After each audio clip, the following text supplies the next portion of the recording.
Hi, I'm Dustin Abbott, and I'm here today to give you my review of the Nikkor Z 135mm F1.8 S Plena lens today.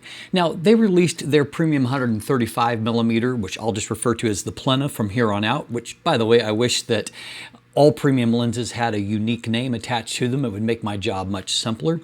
But as many of you know, I'm late to the Nikon party.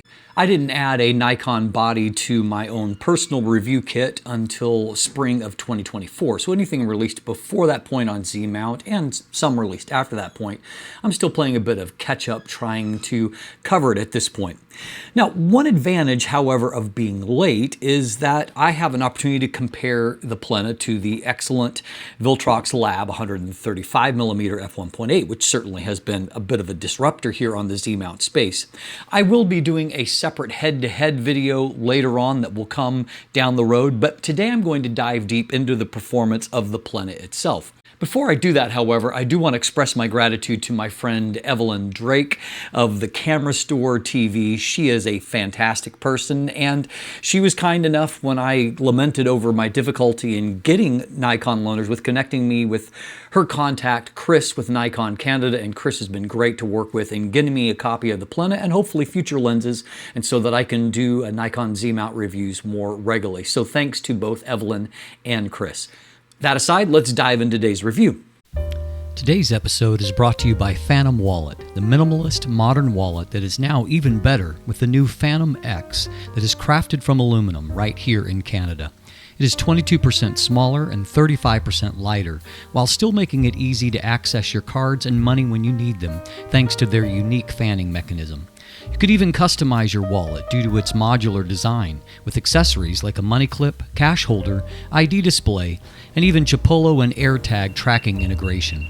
Visit store.fantomwallet.com to check out their unique sizes, styles, and finishes that span from aluminum to wood to carbon fiber, and use code DUSTIN15 for 15% off when you're ready to check out. Those of you that are familiar with Nikon's premium lenses here know that they aren't particularly small lenses, and often when compared side by side with the comparative lenses from other brands, they tend to be the largest ones out there. And that's true here, though the advent of the Lab makes it a little bit less true at this point. This Nikkor lens is 98mm or 3.9 inches in diameter, and it is 139.5mm or 5.5 inches in overall length.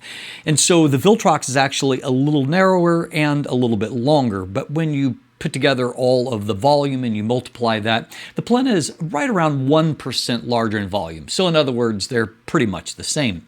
That being said, though the Plena is a heavy lens, it's considerably lighter than the Lab. The Plena weighs 995 grams, or as Chris Nichols calls it, one Plena, or 35 ounces. That's about 273 grams lighter than what the Viltrox Lab is at this point. Ironically, as I did a little bit of research, this is of the kind of premium S-line lenses, and so this kind of falls in the category with the f1.2, 35, 50mm, and 85mm f1.2 S-line lenses. This is actually the smallest and lightest of those four lenses, which kind of surprised me, because often 85 or 135mm lenses, I should say, tend to be the largest of those comparative lenses. Front filter size is 82mm, which is pretty standard for all of these lenses. The body is nicely made. It is primarily metals with some plastics and obviously some rubberized surfaces there as well. It is thoroughly weather sealed with coatings like flooring on the front and rear elements. And then there are 11 different seal points throughout the lens, the dials, buttons, switches, things like that. One thing that I will just kind of briefly hit on that's really not a knock against the Plena, but more just an observation about modern 135mm design. One of the things that I actually really enjoyed many years ago with the Canon 135mm f2.L was the fact that it could be really effectively used with teleconverters, which gave you some extra options with what you could do with a 135mm lens. These days, it doesn't seem like that's even a consideration with any of the modern 135mm lenses. And so I do miss that extra versatility that a prime like this could potentially offer, and just not the case anymore. In this case, however, at least Nikon is doing something productive with that space. There's no space at all for any kind of teleconverter, but they do have an extra big rear element here that is very close to the lens mount. It's also slightly curved, which allows it to more evenly distribute light onto the sensor, and that has some practical advantage that we'll talk about in just a moment. Now, as far as the overall feature set here, we do have an AF/MF switch that is really near the lens mount. I can't speak for other cameras since I'm reviewing it here on my Z8, but on the Z8 itself, that is unfortunately located right between two camera functions. And so here we have a flash sync port that's covered with a rubber gasket, and then we have the lens release port that is our button that's right below that. And so unfortunately, this fits in a space that's kind of like squeezed right between those two things. It's not necessarily an easy place to get to with my thumb because of those the position of those other things. Right beyond that, we do have the customizable control ring that is standard on Nikon lenses. It could be used as an aperture ring, but it can be used for other functions as well. And that could be like exposure compensation, ISO, various things like that. So as an aperture ring, it leaves a little bit to be desired in that obviously there is no markings here, no communication. So, I mean, my Z8 does have a top-mounted LCD, so I could see if I was using it for aperture what I'm selecting, but it's not going to be true for every Nikon body, obviously. And so I don't love it as much for that. I will say there's no click or declick option. It's always going to be declicked. But on the plus side, what I did find is that if I move with good pace, I could do very smooth aperture racks, which, by the way, I couldn't do with the Viltrox. The Viltrox does like visible steps, as you can see here, even if I have it in the declick mode. And so certainly that is one advantage that the Plena has, and that you can do smooth aperture racks there. One of the things that engineers really went for is it allows them to have nearly perfectly round specular highlights, which is different from all the other 135mm lenses on the market. The closest is actually the lab lens, but it isn't as good as what the Plena is. The Plena retains a nearly perfect circular shape near the edge of the frame. And so if that's something that's a big deal to you, it is something that the Plena does really, really well. Now, one of the things that is missing here that I'm accustomed to often seeing on 135mm lenses is actually a focus limiter switch. And for whatever reason, Nikon elected to exclude that here. What we do have is a couple of function buttons here that can be customized. And so they both perform the same function. And the purpose of that is just to have one, if you're shooting in horizontal mode, it's right there. If you're shooting in vertical mode, it's right there. And so they are redundant to allow you to always have one close to hand, whatever orientation that you're shooting in. Manual focus ring here is wide, it is ribbed, and it has great damping. And so it's actually a really great manual focus ring. There's not really any kind of sense of lag as you're doing input here, and so you get a pretty good manual focus simulation. And I was able to focus with precision and good feel overall. Then there's a little bit of an oddity here in that what appears like a third ring near the front, it's rubberized, but it's not a ring at all. It's just a cosmetic ring. I'm not quite sure what purpose it plays, but anyway, it's a little bit of an oddity, something that I've actually never seen before on any other lens design before. Now, the Plena does not come with any kind of lens-based VR, and I would say that that isn't unusual at all. That's the case with almost all the 135mm lenses I've tested. However, there's one exception to that, and Canon's own 135 f1.8 L on their RF mount does have lens-based stabilization. So for me, using the Z8, it wasn't a big deal because the camera-based stabilization does a good job. If you happen to be shooting with a camera that doesn't have stabilization, it's obviously going to be much more of a factor. Unfortunately, however, you don't really have an option on Z mount that comes with that lens-based stabilization. Now, the Plena is able to focus as closely as 82 centimeters, which is fairly close for a 135mm lens. It is able to achieve a 0.20 times level of magnification. That's a 1 to 5, and while that's nowhere near macro range, I will say that the up-close performance is really excellent. You're able to get a nice flat plane of focus and really great contrast in detail, so that's a plus there. The Viltrox has a little bit higher level of magnification at 0.25 times. One final observation on the build that I'll make here is that the lens hood kind of surprised me. It feels, frankly, a little bit cheap for what is basically the most expensive 135 millimeter lens on the market. The plastics don't feel particularly high grade. It does have a little locking mechanism here, but again, everything about it just doesn't feel premium to me, so it feels like a little bit of a misfit on a lens that otherwise the build quality is fantastic. And so those kind of minor niggles aside, this is a really beautifully made lens, and yes, it's big and heavy, but that's true of all the lenses in this class, and so it certainly is not unusually so. And your only other option in Z mount is the lab, and it's considerably heavier. And so overall, I think the Plena does what it needs to do.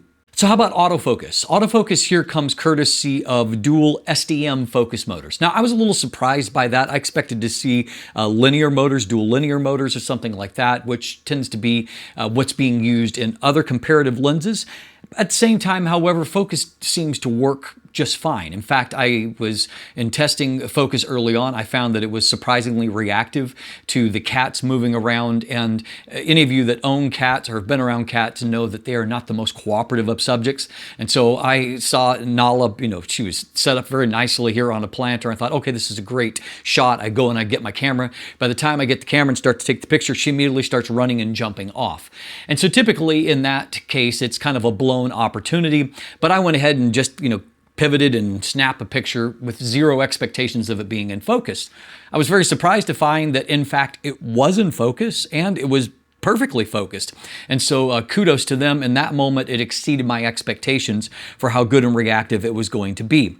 And in general shooting, I found that focus speed was plenty adequate, and I was able to take photos of whatever I planned to take photos of. I wouldn't say that it's quite at the level of something like the Sony 135mm F1.8 G Master, which essentially is like a sports lens amongst its other qualities with its dual linear motors.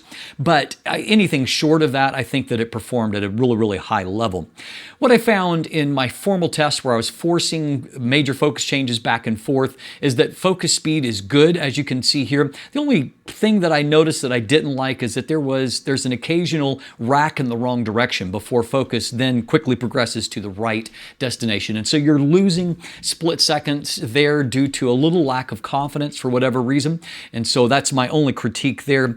I also found that in my portrait session that I did, and I shot portraits at a lot of distances, as close as about 1 meter and as far out as about 20 meters. And what I found is that I got really consistently good results in focus. The only time that I had any kind of issue was in this particular shot where there are some foreground branches shooting along the shore of a river and spring melt. And so I had limited angles to work from. So it's fine, I'll shoot through these branches to get to my subject who is standing out on some rocks. But my friend Dustin, who is my model for this series, his position was fine, but some of those foreground branches, sometimes the focus would catch on those rather than getting to his eye. The last time I did a review actually with this lens, I had similar issue with snowflakes that were falling. And so I think that it's maybe just more that the IAF system in my Z8 is a little more easily tricked by that. However, I was able in the end to just get the result that I wanted just with a little bit of patience. And so outside of that, however, my autofocus was generally fantastic for stills. On the video side of things, I was a little bit less impressed for a couple of reasons. First of all, when doing just my basic focus pulls, you can see that there's a fair bit of, we'll call them hijinks there. Those racks that I saw a little of for stills, they're more exaggerated here, just a little bit more just kind of moving around. It's certainly anything but a cinematic experience. There's also a fairly significant amount of focus breathing there, and so again, that also pulls you out of the shot. And so I would definitely say, in this case, I would personally be doing manual focus pulls rather than autofocus pulls because I don't like the way that looks in general. And then what I found when I tried to do my hand test, which if you watch my channel, you're familiar, I do it on all the lenses that I test, I couldn't get focus to switch to my hand, basically, period. Even though it was there very prominently kind of situated, it just wouldn't transition to my hand at all in that. And so I tried to do a secondary test where I approached the camera and stepped in and out of frame. And what I found there is kind of the same symptom, that even when I stepped back into frame, so obviously there's something very easily to do eye detection on, which was set up. Instead, there's like this lag. And once at some point where it decides to focus, it snaps into focus fairly quickly, but it's not very reactive to a change that's happening in frame. And so obviously I was not thrilled about that, even though if I moved in a linear fashion where it's already tracking the eye and just was moving towards the camera, it did fine in that instance. The other thing that I also found is that when I shot just stable shots, of kind of landscape type scenes or things like that, the focus was fine. It was stable. It did what I wanted it to do. And so no hesitations on that. So I would have no qualms with using it for like what I'm doing right now on camera for stable static shots. But things that require reactiveness in video, I don't think that it did an excellent job on that. However, when we get to the image quality side of things, I have zero reservations. This is a gorgeous optical instrument. I will be doing a deep dive at the end of the video if you want more information on the actual lens performance, but this is an optical design of 16 elements in 14 groups that includes a number of spherical elements, extra low dispersion, and then 2 SR or shortwave refractive elements as a part of the design as well. You can see from the MTF chart that this is an extremely sharp lens. MTF shows very, very good results across the frame with a little bit of fade to the corners, but overall very, very high performance. And as I begin to dive into that performance, I was just consistently impressed with the sharpness and contrast of all of my real-world shots. I thought they were fabulous. This shot, for example, even at f1.8 of kind of some dried plants, you can see that the amount of contrast and detail is just fantastic. There's no bleeding around the edges. There's no spherical aberrations, anything like that. It's just fantastically sharp. And as you can see, it also has beautiful bokeh at the same time. So as far as the technical side of things, when it comes to vignette and distortion, another part of their design of that rear element was to minimize vignette as much as possible. And basically, vignette is so minuscule that, yeah, I could dial in a little bit of correction in the +20s to +30 range if I wanted to.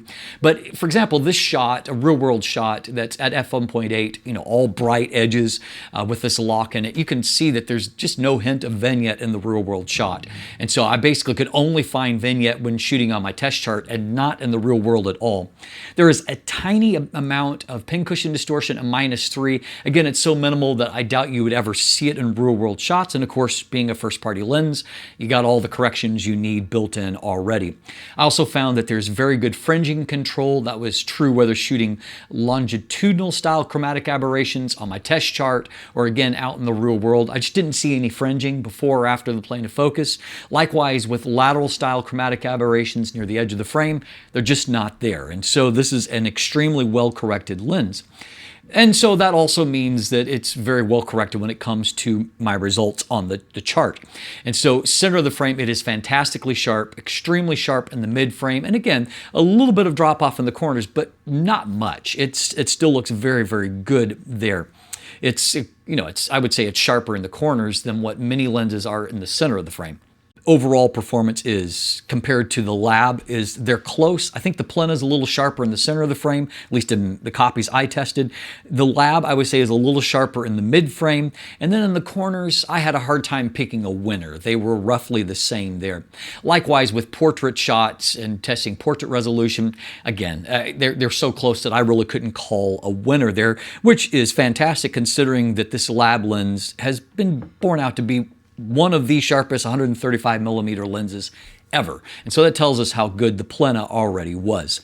I found that the lens produces really amazing micro contrast. For example, in this shot of Dustin, where you can look at his beard and the detail and contrast that's there. Again, looking at another shot of these dried plants, you can just see how much precision is there in resolving all of the fine textures. Those corners are fine, wide open, but you can see that they take a big leap forward at f2.8 and they become razor sharp at f2.8, which means that anything between f2.8 and f8, you're going to get perfect results. Now you can stop down a bit if you want to extend the depth of field, but outside of that, you're going to get really consistent performance across all of those apertures. It means that landscape shots look amazing, resolve all kinds of fine detail. As is usual, at f11, you start to see a bit of diffraction from a high-resolution body like this, and then at f16, it's a little more pronounced, but again, it still looks pretty good at f16, truth be told, and so if you want to shoot at f16 because you want that depth of field, go for it. Your results are still going to look really, really fantastic. Now, as noted earlier, the bokeh is exceptionally good here. It's, for one thing, specular highlights. They're the most perfectly round that I've ever seen on a 135mm lens. And really very few lenses match that kind of level of consistency of shape in general. And so really, really fantastic job on that. But it's not just the specular highlights. The bokeh in general is just beautiful. It's creamy, it's soft. You've got great subject isolation. I love, look at this shot for a moment of Justin. I had taken this old vintage hatchet along, and I didn't know what we were going to do with it, but we came upon the section where there had been some clearing done. So I had him kind of stand in the midst of the devastation there with the hatchet. So even at a distance of probably 15 meters away, you can see shooting at f1.8, he looks amazingly sharp, and then there's just this kind of cutout look of separation from the background that is unique to 135mm lenses. Just no lens seems to really do it quite like that, and so it's fantastic. I really, really appreciate that. Colors are generally really, really pleasing. My one complaint, and it's kind of a general Nikon complaint, is that with certain skin tones, I find that the magentas are just a little oversaturated. And so sometimes to produce a more pleasing end result, I find that I do need to pull some of the saturation out of those magentas to avoid the skin looking kind of too rosy. It's less true with darker skin tones, mostly with Caucasians that I see it, but it's just something that's kind of a general observation, and that was true of the Plena, but it's also true on the lab as well. So it's more of a Nikon color science thing and less of an optical glass thing in either of these lenses. The final thing that I looked at was flare resistance, and it is great. It is very, very resistant to any kind of bright lights in the frame, so it makes it a really useful lens to use even when you're shooting backlit portraits or things like that. It really holds up well to the light, and so fantastic. So my conclusion is this. This is a great combo of build, features, autofocus, optical performance, all of those things. But of course, the elephant in the room is the price. This is the most expensive of even the first party 135mm lenses. And now you've got this Viltrox option that is priced at $900, and so you could buy 2.7 of the lab lenses for the price of the $2,500 Plena. That's a challenge, obviously. But at the same time, and I'll bring this out more in my head-to-head comparison, I did note a lot of subtle differences when using the two lenses side by side where the Plena just works better. Aperture racking, manual focus, more consistent autofocus when I was shooting portraits side by side. The Plena nailed basically all of them with that exception that I pointed out to. The lab had some misses here and there. And so if you're shooting professionally and you want the most reliable lens that's going to produce the most fabulous results, the Plena might be worth it for you there. If you shoot Nikon Z mount and you want the best, I would say the Plena is still it. You just need to be ready to pay for it as well. I'm Dustin Abbott, and if you want more information, you can get all of that in either the full text review that's linked in the description below. There is linkage to an image gallery and some buying links there if you want to purchase one. And of course, if you want even more look at the optical performance, stay tuned with me right now, and we're going to dive into that optical deep dive together. Okay, let's start by taking a look at vignette and distortion. And as you can see, neither of those are really an issue here at all. There's such a minimal amount of vignette that even doing a mild amount of correction, here on a test chart, you might be able to see it a little bit, but as we're going to see in a moment, out in the real world, you really can't. See just a tiny bit of a pinch here from pincushion distortion, but a -3 corrects all of that in a nice linear fashion. Now on the left, I have the Plena. On the right, I have the lab, and you can see that there's definitely a tremendous amount of more vignette on the lab than there is on the Plena lens, and it's just a much more evenly illuminated. It really looks like an after correction result compared to the Viltrox lab on the right side. This real world shot has 0 correction, and you can see that all the corners that are supposed to be bright, you can see that they are bright. And so vignette is just not an issue at all with this lens. And furthermore, you can see that if we punch in and take a look at the textures on the lock, you can see just how beautiful all of those are being rendered. Longitudinal style chromatic aberrations are really not much of an issue here. You can see the tiniest amount of fringing there, but it's not enough that it showed up in real world shots for me at all. For example, here along this chain link fence, you can see that in the links before and after the Plena focus, you just don't see any fringing there. So it's just not a problem. Likewise with lateral style chromatic aberrations, very, very nice and clean, really strong contrast right off into the corners, great transitions from black to white without any kind of color fringing. All of this helps to result in a really great looking resolution result as well. So this is on a 45 megapixel Z8. This result is shown at 200% magnification. You can see in the center of the frame, fantastic sharpness and contrast, looks fantastic. Looking in the mid frame, it looks excellent there. You can see all kinds of fine details, all very, very good. As we pan down, it stays strong, and right off into the corner. The corner looks really, really strong as well. For some perspective, you can see that it is clearly the better result in the center of the frame compared to the lab, which is now on the right side. It just looks sharper, crisper details. Mid-frame, I think that the situation reverses, and I would say that the contrast is better on the lab lens. It looks really, really great there, and as does the Plena, but I would say the lab looks a little bit better. And if we poke back down into that corner, you can see that they really are more similar than different. There's just not a lot to separate them. The lab might have the slightest bit more contrast right off in this little percentage, but it's very, very close. We look up in this corner, and again, they're looking very, very similar. Up in this corner, I would argue that maybe the Plena is better, and so you can see they're just very, very similar. And the Plena's performance carries off into real-world shots. You can see here at f1.8, there's lots of little fine details there, and all of them are just really, really well resolved. No bleeding at the end of those textures. They look really fantastic.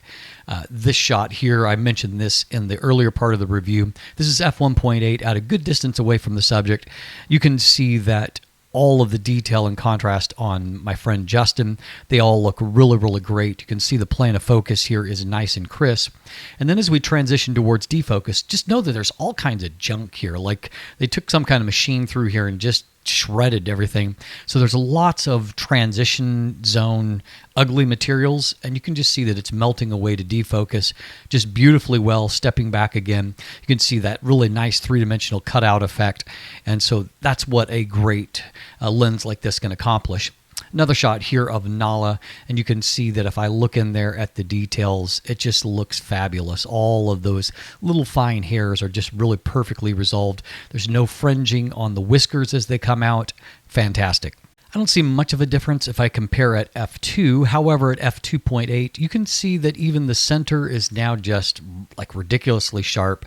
The mid-frame has improved significantly, and even right up here into the corner. Look how great the corner looks now.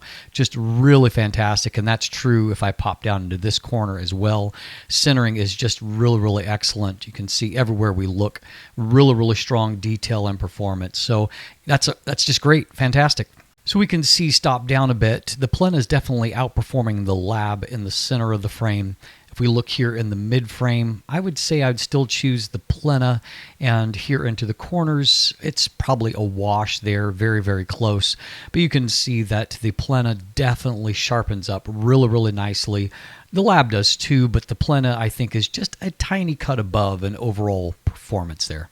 Now, if we look in the middle of the aperture range, like f5.6, I really don't see a whole lot of difference after f2.8.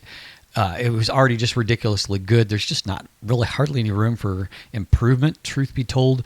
There's probably an extra percentage there, but it's difficult to see. It's just a fantastically sharp lens. I didn't see any drop off through f8. At f11, it's softened a bit due to diffraction and a bit more at f16. Both of these results would still look really good at 100% level of magnification, so I'm not overly concerned with diffraction on this particular lens. Even at f1.8 at minimum focus distance, you can see that we've got just basically macro levels of resolution of the fine details. All of those little ink spots just show up really, really nicely. And we can see it looks good right off to the edge here. A nice flat plane of focus as well. This is minimum focus distance on a three-dimensional object. Again, f1.8. You can see that, again, contrast and detail are there. There's no kind of fringing that's marring it. It's just really, really fantastic. And of course, then melts off to the background in the way that we've come to expect. Here's another shot that shows just that transition towards defocus. And so, I mean, great detail where it matters here on the subject, which looks, great. And then that beautiful defocus. Very rare lenses that can accomplish what this lens is doing, to be that sharp and high contrast in the area of focus, and then that soft and creamy in the area of defocus. And then, of course, as noted with the Plena, one of its great strengths is how circular the specular highlights are right off into the corner, and that's basically something that no other 135mm lens is doing, and again, also doing it while having great detail and contrast. Here's another shot that shows, again, just, they're very, very slightly pinched towards the edge, but still basically circular all throughout, making for a really great looking end result.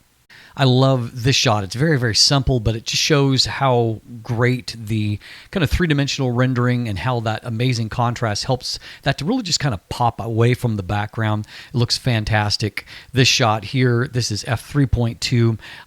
I love all of those little fine details. I love the transition to defocus. I like everything about it. Here's another shot of Dustin, and this was actually shot in APS-C mode, so it's not as high a resolution, but you can see how great the detail and contrast there in his beard hairs. Just every one of those just stands right out. Really, really impressive looking. This shot shows what I'm talking about when I talk about just a little heavy in the magenta. Because I was there taking the photos, there wasn't this level of pink in his face. And so I think that that's a little oversaturated, but I love this rendering all around his head, the way it transitions to defocus. Gorgeous. Finally, at flare resistance, this is f1.8, so if I put the sun right up in the corner, usually the position where I kind of get the worst results, you can see it handled just great. Here at f11, you can see you're not going to get much of a sunburst effect here, but what you can also see is there's no flare pattern composing like this. Here I put it again at f11, a little bit more in the frame. There's a very slight halo effect, but that's about all I could summon out of it. This is an amazing lens optically. So thanks for sticking around to the end, and I hope that the deep dive into the optics of this bad boy has helped you to decide whether or not it is the lens for you. As always, thanks for watching. Have a great day, and let the light in.